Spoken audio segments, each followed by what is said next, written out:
अक्सर हमारे मन में एक सवाल उठता है, क्या किसी की मोहब्बत में रोना जायज है? कभी आपने सोचा है, जो दिन कभी किसी के लिए धड़कता है, जो रातों को किसी के ख्याल में बेचैन हो जाता है, जो मोहब्बत में अपनी हदों तक से गुजर जाता है, सब कुछ उस एक इंसान के लिए तबाह कर देता है। कभी आपने किसी को दिल से चाहा हो और वह आपका ना हो सका हो। कभी रात के अंधेरों में सिर्फ एक ही चेहरा आंखों के सामने आता हो। कभी दिल ऐसा टूटा हो कि सिर्फ आंसू भी सहारा बने। तो सवाल यह है, क्या किसी इंसान की मोहब्बत में रोना जायज हो? क्या अल्लाह ने कभी जिक्र किया है इस बारे में कुरान में? जी हाँ, बिल्कुल जिक्र किया है, मगर वह मोहब्बत नहीं जिसके बारे में आप सोच रहे हैं। आइए कुरान और अल्लाह की जुबान से इस सवाल का जवाब ढूंढते हैं। कुरान की नज़र में मोहब्बत की हदें बिल्कुल वाज़ेह हैं। सबसे पहली मोहब्बत अल्लाह ताला की मोहब्बत है। अल्लाह ताला कुरान में सूरह आल इमरान आयत नंबर 21 में फरमाता है, जिसका मफ़हूम है कि जो लोग अल्लाह से मोहब्बत करते हैं, अल्लाह भी उनसे मोहब्बत करता है। फिर अल्लाह फरमाता है, जो मुझे याद करते हैं मैं भी उन्हें याद करता हूँ। लेकिन जानते हैं, दुनिया की मोहब्बत वह मोहब्बत है जो मैं अल्लाह से दूर कर देती है, जो रातों को अल्लाह की याद के बजाय इंसान की याद में रुलाती है। अल्लाह से दूर कर देने वाली मोहब्बत कभी भी बरकत वाली मोहब्बत नहीं हो सकती। कुरान में अल्लाह फरमाता है, कुछ ऐसे लोग ही हैं जो अल्लाह के सिवा दूसरों से ऐसी मोहब्बत करती हैं जैसे अल्लाह से करी जाए। सोचो, तुम किसी ऐसे इंसान से मोहब्बत कर रहे हो, उससे जो तुम्हारे नसीब में है ही या नहीं, या उस अल्लाह से जो तुम्हारा नसीब लिखता है। याद करो हजरत यूसुफ अलैहिस्सलाम का किस्सा, जब जुलेखा ने हजरत यूसुफ अलैहिस्सलाम को गुमराह किया।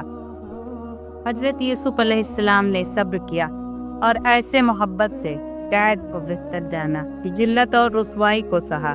फिर अल्लाह ने उनके सब्र के नतीजे में उन्हें इज्जत और रुतबा दिया। याद रखो, हर मोहब्बत मोहब्बत नहीं होती, वह फितना भी हो सकती है।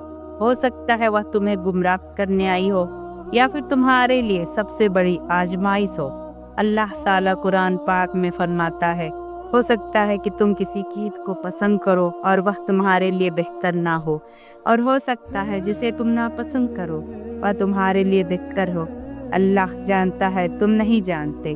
कभी सोचा, जो मोहब्बत तुम्हारी नमाजों को कजा करवा रही है, जो मोहब्बत तुम्हें अल्लाह से दूर करवा रही है, जो तुम्हें हराम रास्ते पर ले जा रही है, क्या वो सच्ची मोहब्बत है? जानते हो सच्ची मोहब्बत कौन सी होती है?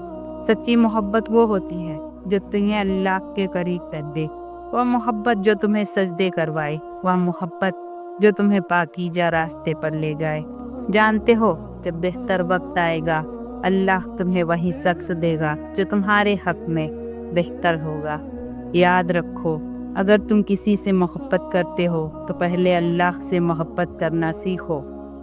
जो मोहब्बत अल्लाह के हुक्म के खिलाफ होती है, उसका अंजाम सिर्फ और सिर्फ दुख होता है, आंसू होता है और रुसवाई होती है। और जो पाकीज़ा मोहब्बत होती है, उसका अंजाम सुकून होता है।